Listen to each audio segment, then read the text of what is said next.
Radio X. Johnny Vaughan. X. Well, this is awkward. Yeah, it's a bit weird, isn't it? I mean, we're supposed to be doing this podcast intro, and Johnny's disappeared. It's Johnny's name on the show, and he's not here. It's the Johnny Vaughan 4 till 7 thing. It's Friday. We're doing the intro for this podcast, and in the studio. In the studio, obviously. These are the sound effects of a bar, and he's not here. And, what did we have this week, Sunta? Well, this week we had some bad branding. We did. We had self-help books. And, of course, another mum who rocks. That's right. And lots of fantastic graffiti. So, well, enjoy the podcast. X. This is Radio X. You're so vain. Carly Simon has revealed who that song You're So Vain's about. That everyone knows already, yeah. Oh, no, Gav, I told you to ham it up. This is the bit where you go, come on, who is it? Who is it? Who is it? Let's just start. I'm going to stop. Let's All start right, again. go on. You're so vain. I've just been reading. Carly Simon has finally revealed who the song You're So Vain is about. No! Who is it? Who is it? You've overdone it now. That's just pathetic. No, let's go just midway on what I want is sort of like, what I want is this. This is how you should react. Just say it to me. Carly Simon has revealed who the song You're So Vain is about. You're kidding me. Who's it about? Well, you won't believe this. Okay, there we go. You see what I did? That's Yeah. what I want. A little giggle at the end. Okay. So, you're kidding me. Who's it about? Okay. You're so vain. Carly Simon has actually revealed who was so vain in the song. You're kidding me? Who's it about? Well, I'm going to tell you now. It's about Warren Beatty. We all knew that. Really? Okay, that's not good as well. I thought it was about Ned Beatty. Okay, let's start again. Let's start the whole thing again. Okay. I'm going to say Warren Beatty. You're going to go, oh, I kind of thought that. Okay. Oh, God, okay. Okay, don't play. Anyway, it is about Warren Beatty. But I tell you what I have always thought about the song. Is that, right, if you're so vain, you probably think the song is about you, right? But it is. So does that make him vain? Does it cancel itself I can't out? reconcile the Carly Simon paradox. I still think he's probably vain. Yes, but he says, you're so vain, you probably think this song's about you. Yeah. It is. Yes. And you're right. Does it mean he's vain or right? Where does that leave him? Where does it leave Warren? Although she says it's actually only the second verse that's about him, but he's so vain he'll think that the whole thing is about him. Oh. Get out.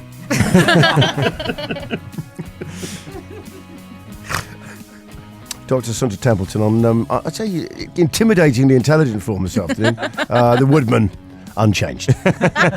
Radio X. Johnny Vaughan. My mum gave me a gift of Lambretta Socks last year. Now, I know what she was thinking. She was thinking to herself, normal socks are not good enough for her little Johnny.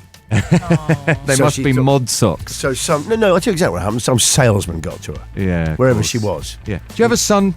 Do you have a son? Oh, no, they're very popular, madam. Lambretta With Socks. the young lads. Does he like, I expect he likes a bit of mod music. He likes guitar things. Yeah, that's mod music. Oh, well, they're all going crazy for these. I just couldn't believe Lambretta got involved in the sock game. Well, there's a shop here in London that's run by Lotus, the car Yeah. manufacturer. Yeah. There's no cars for sale in there. Wait, what it's else? just a clothes shop. Lotus Clothing. Just clothes. And I'll tell you what maybe, label. maybe I'll some tell you- aftershave or Fun something. enough, I'll tell you what aftershave I've been wearing recently. A bit of Lotus. Do you like that? A bit of Pagani. No, smell that. Smell that. Does it make you smell like you own Like a sum. It makes me smell like now people think. Right. You see, I'm wearing this Lotus shirt. The assumption clearly is he must drive a Lotus, but no. He must handle well. Yes, God, he must handle well. But here's the best we've had in so far.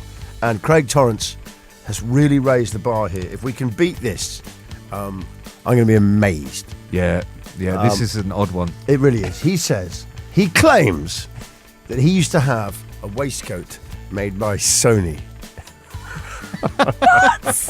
I saw a formal collared blue shirt, double cuff, very nice. Something you would wear to an interview or wedding, but with a stitched Puma Sport logo on the collar. And that is that's Simon. Also, when I used to work at a well-known pizza place, maybe. Renault made the pepper grinders. You're not going to believe this. One of the things I was left with after the divorce was the salt and pepper grinders. And I was who made thinking, them? You're not going to believe this. I looked underneath Yeah. to check who they were made by. This is so weird. I was thinking, these aren't even the good ones. Yeah. I looked at them. Do you know what? Made by Peugeot. Well, I was left with the Peugeot pepper grinders. I couldn't believe it. I was thinking, Peugeot make these? Radio X. Johnny Vaughan.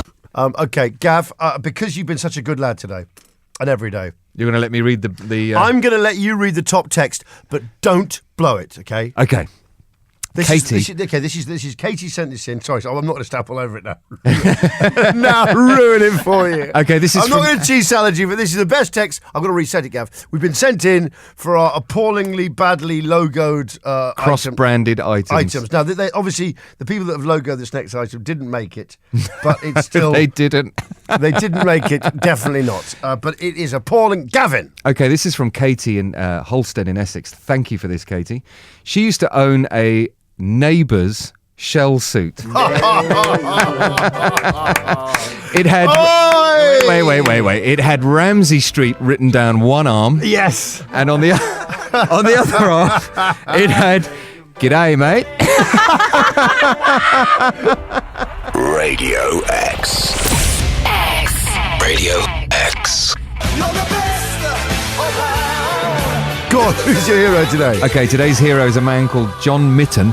Tell us about John Mitten.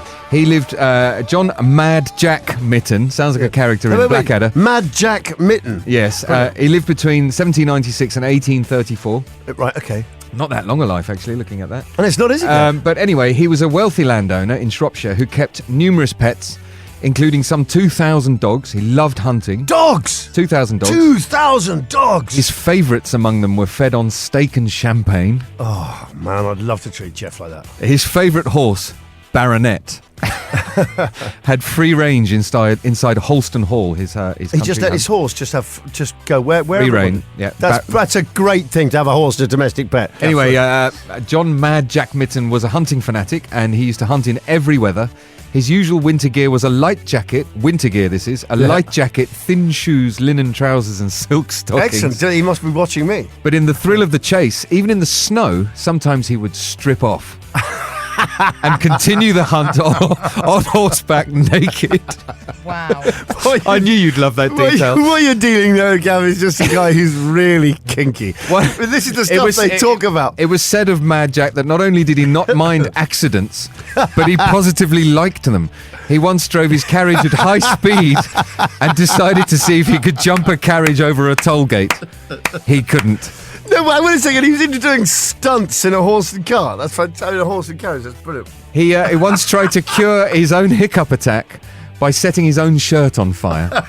He liked accidents. And dressed up as a highwayman to terrify people he'd invited to dinner.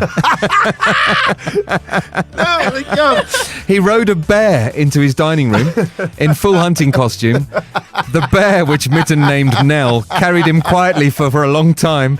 But after John Mitten used the spur in his side, the bear bit him on the leg. But he wouldn't have minded because he quite liked accidents. Correct. What's his name again, Gav? John Mad Jack Mitten, Mytton. And he remains Gav's hero of the day. Radio X. Johnny Vaughan. X. You know me. I've made some stupid purchases in my time. Yeah. I own a missile. I bought a missile. Yeah, you got some 486 euro shorts. I've got 489 euros. 89. Shorts. Yeah, but I've got a Skyflash 2 air-to-air missile. You know that. I didn't know that. That's a really odd thing to find out. Best thing I've ever bought. You've seen it. I've seen Johnny's missile. It's amazing, isn't it? No one gets to say, "Do you want to see my missile?" No, but it's even better than that. It arrived at my offices when I worked at Capital in this same building. It's fantastic. You think buying a missile is good? You wait till you get a phone call from your PA to your producer who's on the phone and suddenly goes, "Johnny, I've got Nicola on the phone. 2 men have turned up with a missile. Is it yours?" And I said, "Is it a Skyflash 2? She went, "I'll ask for you. Is it a Skyflash 2? Yeah, it's a Skyflash 2. That's mine. That's mine." How did you get away with owning a missile? You're not allowed to, are you? No. Technically. I look after it for the Ministry of Defence. Oh, okay. Okay. It's a loan. It's a loaner, yeah. Yeah, it's a loaner. I look after it. It's siloed at my gaff. Radio X. Johnny Vaughan. Radio X. Okay, what was I just going to... We were just having a little bit of an argument there. We started an argument. Oh, yeah, Big Si, our producer, he's not in the room at the moment, so go and hear us. He's going to... An NCT class. Yeah, which is... Antenatal. And he's going to an antenatal class. Lesson. And like I said, I used to work with his missus. Like I said, he's really tense about it. Because she's combative, to say the least. But what he's doing, he's going along to the... We can talk, he's not in the room. But he's saying, "Shall I go along to the first one?" Like this, he's giving it a funeral. God, it's just the first one. Or someone deliberately giving him flack, like someone who's a whimper. My advice, join a darts team. Just terrible manly advice. That's because you know his wife as well, and you know how much trouble he'd get into. Livid. She's livid. He's a genuinely terrifying individual. Don't make jokes at an NCT class either. My wife didn't like that when I did no. that. And there was an ominous-looking TV screen with a video recorder under it, and I didn't want to see any videos. Some Peter Purvis delivering a kid back in the 70s. Did you enjoy your classes? I went to like one. I went to one, and it was worth going to because there's things you need to know. There are things you need to know. things you need to know. What did you learn then? Well, I can't remember. I tell you what I learned. It's over now. I tell you what I learned chiefly from going to antinatal classes. Yeah. The chief thing I learned is just how lucky I was not to have touched you. Yeah, that's pretty much what I just took from came it, away just thinking, what a touch. What a touch. So lucky. I actually don't need to be here tonight. I'm not going to go through any of this pain. I was going to act like I'm going. This is genius. This is one of the best things I've ever done. And when the guy said, when the guy and woman reassured me by saying, for the first 6 months, there's very little the father can do, I was like, you can't actually do anything. No. Right, I'll just, do you want some tea? go to the pub. I'll just go to the pub. But also, they all spend so much time sleeping as well. You can just, the opportunities for a bit of slippage. Yeah. Just fantastic. I'll just slip up, because they're, shh, just be quiet. I don't care what you do, just be quiet about it. Just be quiet. Just go out. Yeah. My favourite bit is, I don't care what you do, just be bloody quiet about it. And then all you hear is that. Radio X. Johnny Vaughan. X. We've been looking at the all-new phonetic alphabet, and we are so excited. Yes, you can play the Jacksons. That's how excited we are. You get the Jacksons on X. So far, Alpen, Broadsword, or Bulldog. A is Alpen, B is for Broadsword or Bulldog. C is Cheesy. That's set in stone now, Cheesy. Yeah. D is Dongle. That's definite. So, Alpen, Broadsword, Cheesy, Dongle. Now we're on to E, F, G, H. That was last week's section, yeah? Mm-hmm. Which was eggnog. F, falafel, filthy, fantasy, or flange. G is gnome, which I like. Yeah. Giggity or gimp. Yeah. Giggity's slightly doing it for me. Yeah. Hipster, hog roast, hashtag and hustler for H. And then this week's. All in nominations will be going online for you to vote. So there are probably about 4 of each when it happens. Yep. Except for the A section. Iceman, Igloo, Itchy Idiot. J is for Jaffa, Jockstrap or Jiggle. Yeah. Quite like Jockstrap in there. Yeah. Remember, we've got to keep them phonetic. Okay. Kraken, Kravitz, Kazoo, Kardashian and Kumquat. A late entry there. I like Kumquat. This is Kumquat, Cheesy, Dongle, Eggnog. Yeah, that's quite good. nice, isn't Yeah. it? It's good. Itchy hog roast, hashtag. Then we got Lamp, Lego, Lager, Luncheon, Lumberjack and Livener. Yeah, Livener came in very late. Livener. Lot of L's. And Mango is set in stone. And Mango's as well. set as M, and Zorro is there. And which one did you... We've got a caller on the line, Simon. Simon, are you there? Hi, Johnny. Yeah, I'm here. All right, Simon, how are you today? I'm good, thanks. Yeah, I'm very well. Nice to talk to you. Nice to talk to you. I just want to talk to you about how how this new phonetic alphabet is affecting your life. It's already started, definitely. Has it? Yeah, I have booked my car in for service for next week, and when I was asked to repeat the number plate, Yeah. rather than going traditional, Yeah. which my number plate is DC10 CAM, Yeah. rather than the traditional Delta and Yeah, you do's dongle. whatever the original was, I'd completely forgotten what they were, so I went Dongle Cheesy 10, Cheesy Alpine Mango, and there was a chuckle. she chuckled, and she actually said, "I've never heard those before." Oh, damn. It'd be better if she said, let me go through that again. Was that cheesy dongle or cheesy eggnog? then we've really got a victory. Simon, thank you very much. You take care, matey. Johnny Vaughan. Radio X. Radio X. Thanks. That was a little sigh of the very young producer. My very young producer friend. Who ate your Mars bar. Yeah, half the Mars bar. Yeah. There was an incident. We were just Here's the deal. Big Si brings the Mars bars in. I'll take you through it briefly because it'll probably bore you. But Big Si brought 2 Mars bars in, one for me and one for him. Little Si has seen my Mars bar, and he must have known, even though he's bluffing out he didn't, but he's then gone and eaten it with his cup of tea we get at the start of the show. He's taken it upon himself. Not only that, he's dipped it a couple of times. Yes, I've said it. Right? So now I'm faced with a bit of Mars bar. So he hands out, so I'm going, where's the Mars bar? Big Si goes, well, you got your Mars bar.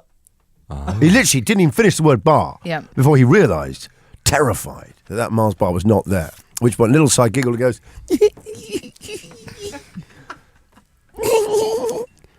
and we realised he'd eaten like half of my Mars bar. But he left you half. He didn't leave me half. He just didn't think I'd pick up on the fact there was still half left. Right. That half was his by that time. Oh, so he never planned to give you half. I discovered it when there was still half left, I think is a better way of putting it. And appropriated it for yourself. Yes. Yeah, but then Big Si, and I love this attitude, passed me a knife.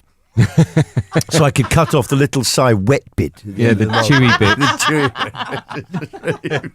And I don't know if it was sort of insulting to look Si in the eyes and hack that lippy bit off. It actually did look like a very small dog had just been licking at it while it was Jack Russell. Jack Russell had just been nibbling at him while he was on the edge of a table.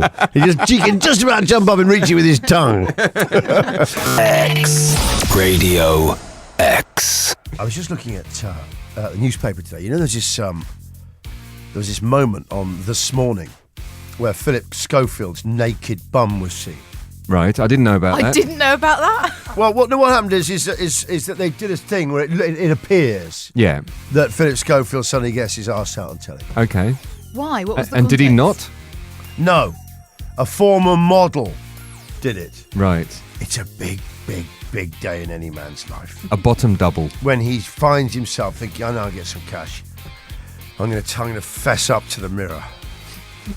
I was Philip's body double. Yeah. God, what his parents think. It's the parents I worry about. I don't worry about individuals anymore. Well, as a parent, you just think, you just imagine his dad just going, no.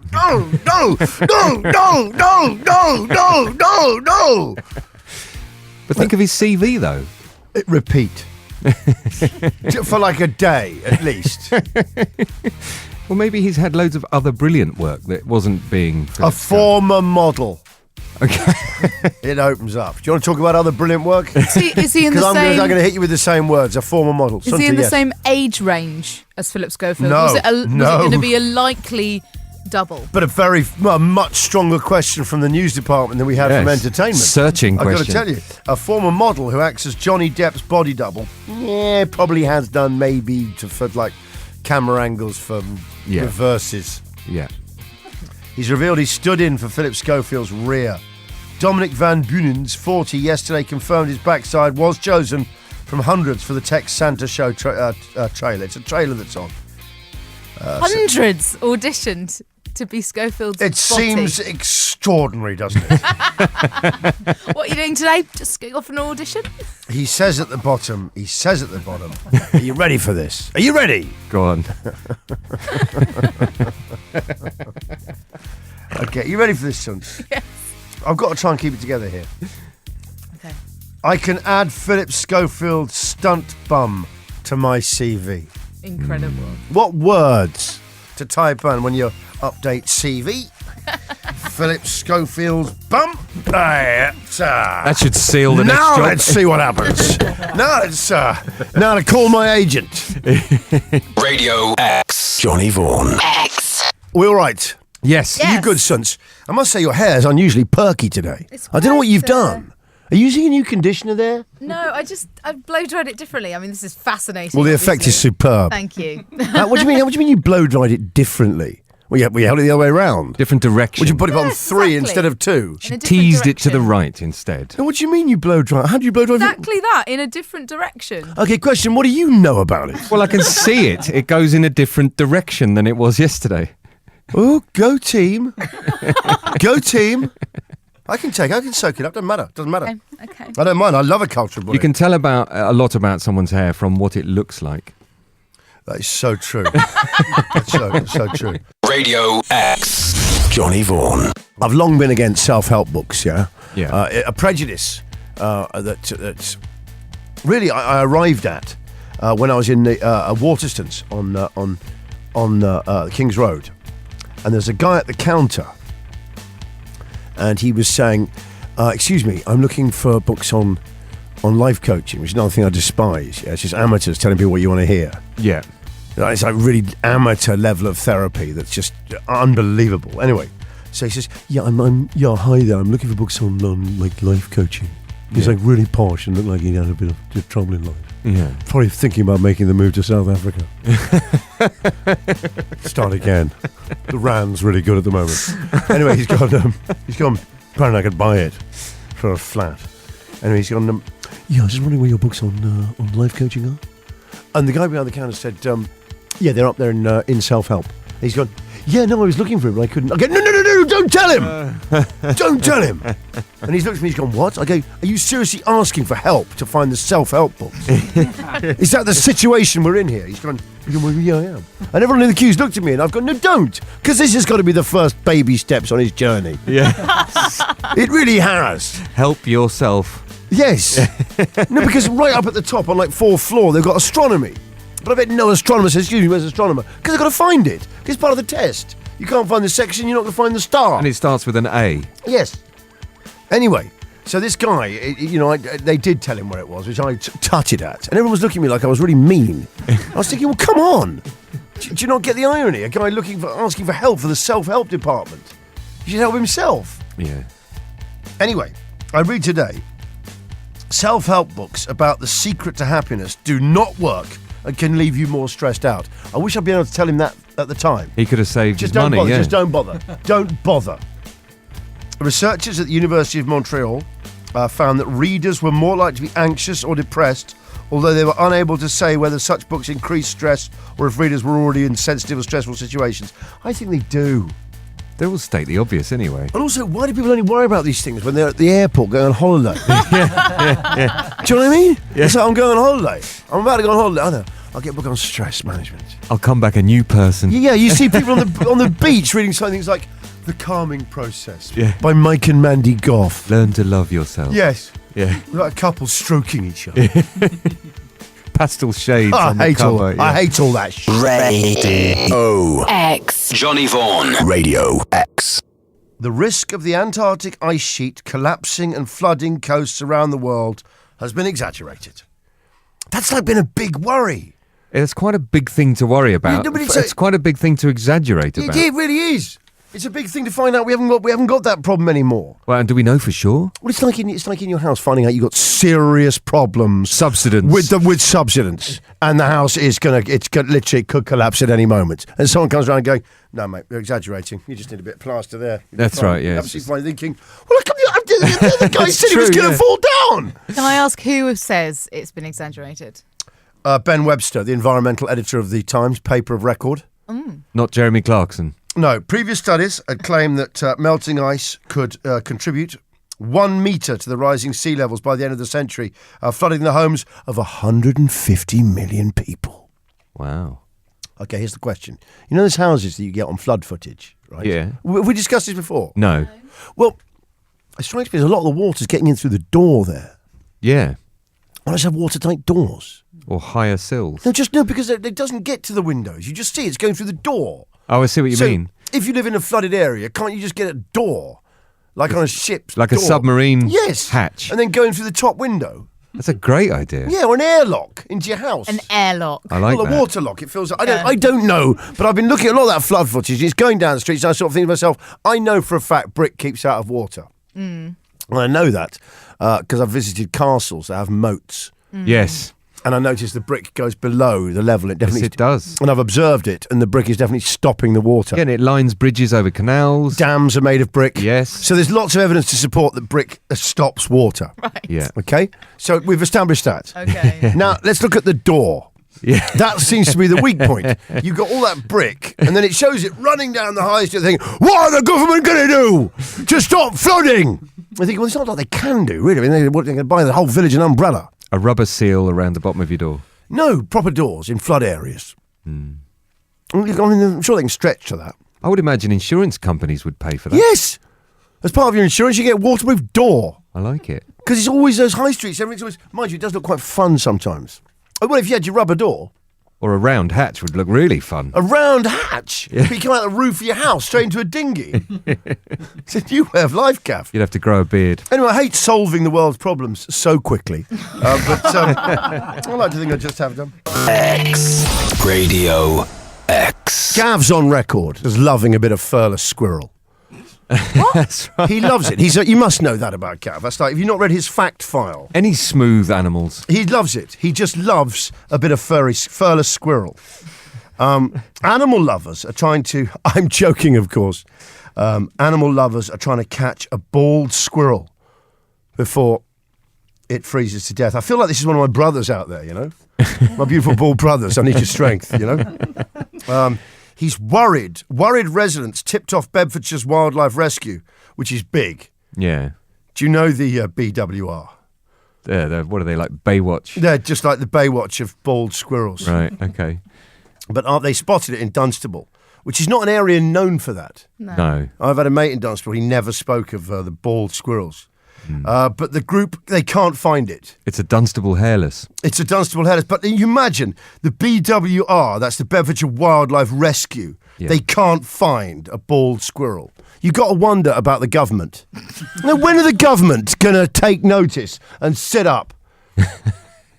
See, I blame the government, really. Chrissy Taylor-Burge wrote on the group's Facebook page, "He's adorable but needs help from the cold. It's thought the squirrel is carrying a fur-killing fungus," so it does end on quite a sinister note. Does. Certainly does. Oh, God. I felt like Ron Burgundy, though. Yeah. Radio X. Radio X. We have, it's radio's lowest scoring quiz. Are you ready? Yes. It's time to play Pet Towns, Gateshead, true or false?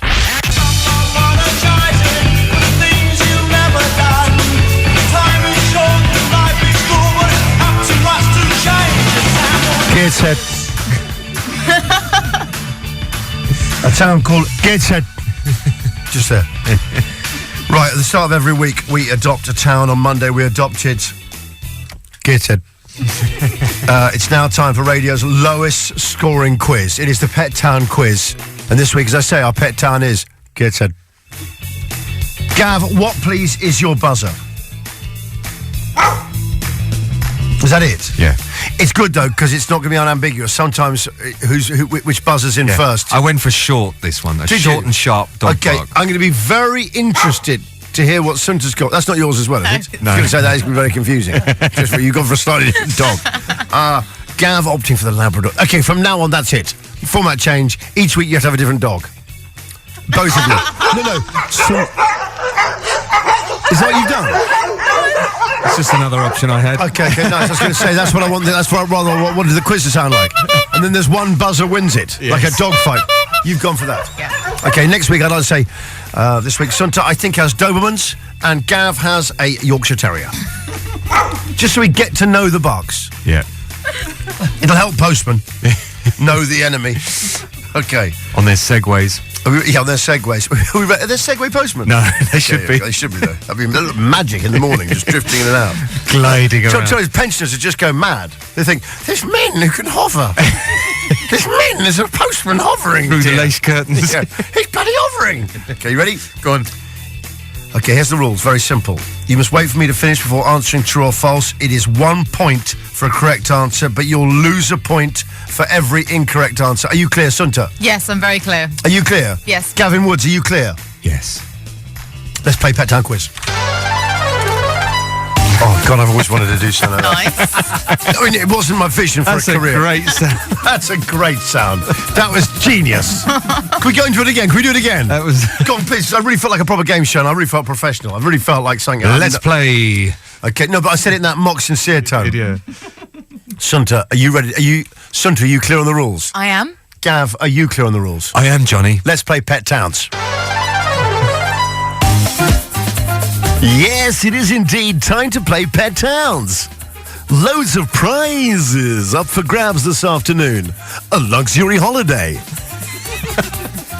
Camping equipment. A fondue set.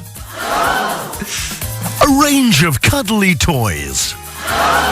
A goblin tea's made. Okay, sorry. I could have done that all day then. Luxury. It was luxury travel items. Oh, let's play the game. Let's play the game. Bloody hell. Sorry, the boss is here now. Inhabitants of Gateshead have a long-running feud with the people of Wickham over the theft of their town's mascot in 1982. That mascot was a pig named William. True. It's false, I'm afraid, my love. I'm sorry, Sunta, my love, it's false. It's not, I can't give you that. It's not the answer on the card. Okay. In 2002, to celebrate him coming home on Pop Idol, a giant picture of Gareth Gates' head was hung at the entrance. To the Metro Centre. I think, Sunta, you've this first time, my love. True. It's false, I'm afraid. She's on -2. The actual answer there is on the card, false. It's on the card. Okay, question 3. Famous people from Gateshead include actress and winner of the second series of Strictly Come Dancing, Jill Halfpenny. I haven't finished the question yet, Gavin. Okay. And the narrator of Big Brother, Marcus Bentley. That's famous people from Gateshead. Is that true or false? It's true. Hang on, he got. Wait a second, he's buzzed in. He's actually. Oh yeah, I did. I'm disqualified. Yeah, you're He's right. disqualified. I'm afraid Sunta's got a point. She has. True. Wow, we're going low today. She's going true. You're absolutely right, my lord. It is true. Strictly Come Dancing star Jill Halfpenny was from Gateshead. So was Marcus Bentley. Right, Jamie Newell from Gateshead holds the UK record for the most amounts of walnuts cracked with your head in 1 minute. Sunta, False. it is false. You're right, my love. What's the scores now as we go to the final question? 0-0. Gav has yet to answer a question. It is 0-0. What's wrong? Gav, it's true or false? It's not like you can say I didn't know the answer. I mean, Sunta hasn't. I mean, Sunta's had a real journey. I tried to answer every single one, but my Look, I'm just sound saying, effect is slow. Over the last 5 minutes, Sunta's been on a real journey up and down the scoreboard to battle away back to 0. Maybe it's a winning technique, it's just to not answer. The winning, the quiz show where it pays to sit back and do nothing. I'm playing the long game. Gavin's new tactic is just Waiting. It's just, He hung himself it's out just there. get in on the last question. Right. And then it's a 50-50. I don't think she's going to make it onto television. I think it's a good strategy. I think it's very good to It's get counter-attack. It was fantastic. A new show, The Two Joses. Okay, we go. The Gateshead Millennium Bridge cost $22 million to build and weighs more than 500 fully grown hippos. Gavin. That's true. You've nicked it, mate. Gateshead serving up the thrills and spills and giving this quiz, I've got to say, giving this quiz the shot in the arm it needed. X. Radio X. Does your mum rock and roll? Has the devil turn her soul? Your mum rocks. Your mum rolls. Your mum rocks and rolls. Okay, it's time to meet Daniel is on the phone. Hi, Daniel. Good evening. How are you, mate? You all right? Yeah, very well, thanks. Now, I was very impressed by your application for the My Mum Rocks slots. You put, hi team, my mum rocks. She snuck into Glastonbury in 82 when she was heavily pregnant with me. Wow. And that's just the start. Wow. Daniel, it was a great, Yeah. it was an irresistible billing for us here at the show. Tell us about your mum. What's her name? Her name's Sue. A lot of rocking mums are. So far, 7 out of 10 rocking mums are called Sue. Interesting. So your mum snuck into Glastonbury when she was pregnant with you? Yep, she did. So so I was born in September, so she must have been, 6 or 7 months pregnant. So heavily pregnant? Yes, with my dad and my godfather, and I think they found a gap in the fence or made a gap in the fence and decided to sneak into Glastonbury. So that means you snuck into Glastonbury. Effectively, you snuck into Glastonbury before you were born. You'd already committed a crime. Yeah. Breaking the law. She's also got a bit of a claim to fame as well. What?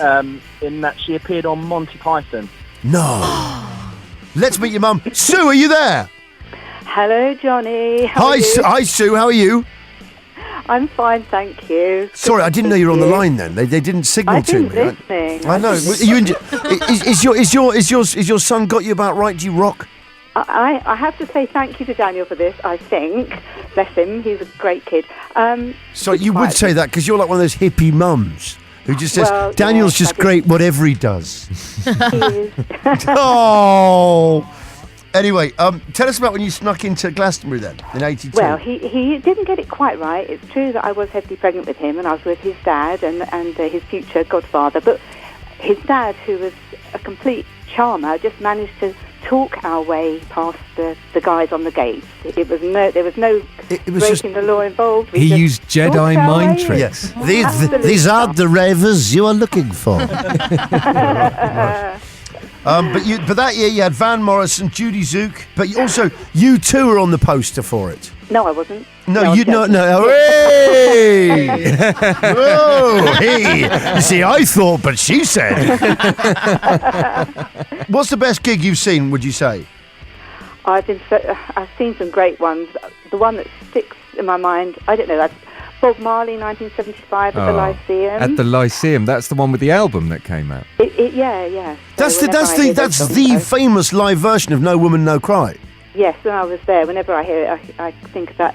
There was a particularly sort of happy and uplifting atmosphere in the concert hall that night. It must have been amazing. And what about The Who? I know you've seen them as well.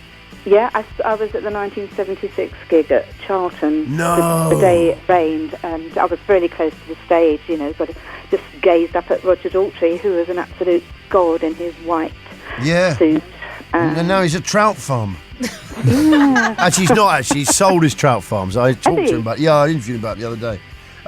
But The Who at Charlton Football Club, that was the year they broke all records of the loudest ever concerts. They're the first band to go above 120. That's right. They turned it up to 11 that day, didn't they? They turned it up to 11. One louder. Do you know what? It's been lovely talking to you, Sue. You rock so we don't have to. You have been a mum who rocks. Radio X. Radio X.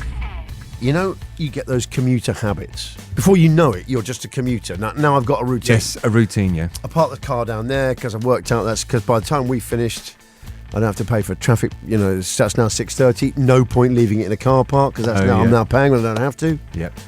So I've worked out now. I just leave it and that's a couple of quid. That's fine. I wander into the square, and there's a guy there who runs. What's the name of the gift shop? Cool Britannia. Cool Britannia. Now, Cool Britannia is like one of those super souvenir shops. It's like, actually, you can imagine you could shake the whole shop up and snow would happen. Yes. It literally is. It's that much. It's like actually walking to Never seen so many Union Jacks. It is in your actually life. like a snow shaker in there. It's actually like a horrid snow shaker, which I collect. Well, my daughter does. Anyway, the point is, there's a guy on the door who wears Union Jack tails, Union Jack trousers, Union Jack tie, Union Jack bowler hat. He's got big glasses. He wears pink, like rouge, and he's quite wacky figure, big round Union Jack glasses. He's full on. Yeah, Chinese. No, I'm only kidding. He's actually British, according to Sai. I haven't spoken to him yet, but the point is, this guy who stands out there just honking this is the noisy man. Okay, right. So I try not to catch his eye as I go past, but now I go past him every day, and now I've got on this nodding basis. Becoming routine for both of you. Yes. Yeah. I'm even getting friendly with two of the breakdancers.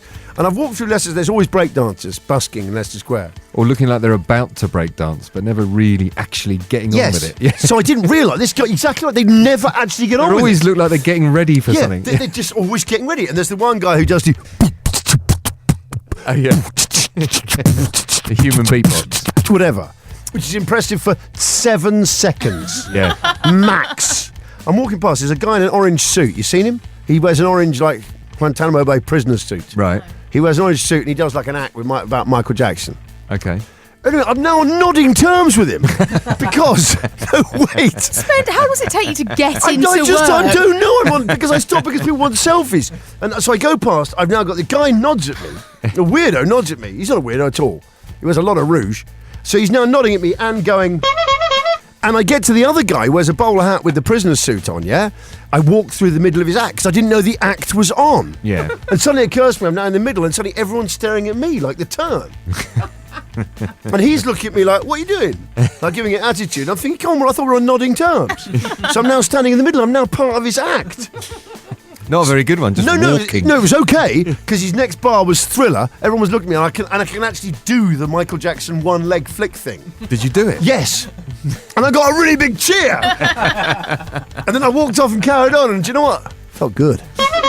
Radio X. Johnny Vaughan. X. I was on the, I got on the train today, and I've seen some particularly mindless things written over the years by train tracks. I've never liked that graffiti art style. And tags, yeah. For me, it's always just looked bad. just Rubbish. crap. It just looks rubbish. Yeah. It just looks sort of but you want to see the trains in New York? It is really art. No, it's not. It's just, the train by itself looks miles better. It just looks great. A nice clean train just looks brilliant. But people, you buy those books, don't you? Everyone goes, "Oh, is it so cool?" Okay, let's get back to this. So you saw some graffiti. I saw this graffiti at Clapham Junction Station today. It was just so mindless. I just thought that's incredible that someone's actually, got by the train track to spray. In big lager. Just lager. Yeah, it's not even a brand. Just lager. Just lager. He wanted to tell the world. Well, I could. Unless I got it wrong, and there's like a lager marketing bureau. This is what they're up to. Like the milk marketing board. Milk. That's what's going to be. That's what's going to be happening next. Someone's just texted in, Paul from Lichfield. He says there's a bridge on the M6 with the graffiti "Vote Pies." Wonderful. That's great, isn't it? Yeah. I'd say also, if you weren't listening earlier, Sunta is wearing some very smart shorts. Very smart indeed. They've got creases on them. And turn-ups. Yeah. She's got turn-ups on her shorts. She's got turn-ups. Okay, we're looking at it. Do graffiti that somewhere, like on a bridge. Yeah. She's got turn-ups on her shorts. Yeah. Someone scrawled boobs in graffiti on the A56. Horrible bubble writing. We've had that. I love it. Just boobs. One of the funnest bits of graffiti I've seen is in Ibiza. 2 roundabouts. They take you into Pasha or near there, and on one of them there's like a bridge. Well, it is a bridge. It's not like a bridge. It is a bridge. But on there, someone has graffitied in massive letters, "Colin kicks ass." And I always think, I just drive past. I think that's just genius. Radio X. Johnny Vaughan. X. Pearl Jam alive. It's such a big name for a band, isn't it? Pearl Jam. Pearl Jam's a great name. As soon as they're thinking up, must be one of the funnest nights of your life, thinking up the name for a band. And probably the most copied style of singing ever in a movement, isn't it? Yeah. Every song in the 90s. Yes, Gav, you nailed that. Hi, Johnny. Am I the only person who remembers the graffiti Big Dave's Gusset near London Bridge? Now that's a name for a band, That's isn't a it? great name for a band. Would you please welcome Big Dave's Gusset? It's a bit of a novelty band. Graffiti on a bridge in Rotherham, South Yorkshire, in cavemen-like scrawl. It simply says, "Brian owes me 20 quid. Here's the best. Are you ready for this? Yep. I've got something a bit special for you. Go on. It's really special, this. I once saw a shoe bank recycling bin in Falmouth, and someone had written on Chris on it. Chris Shoebank. It's too good. Thank you so much. Let's clap that in, guys. That's brilliant. Absolutely brilliant. Brilliant stuff. Great work. Radio X. Johnny Vaughan. X. That was the podcast. We still can't find Johnny. I think I don't know where he is. Where is he? Who knows? Hopefully we'll find him by Monday afternoon. Yeah, he'll saunter in on Monday and we'll ask him where he was. Well, thank you very much, Gav. And thank you, Santa. Radio.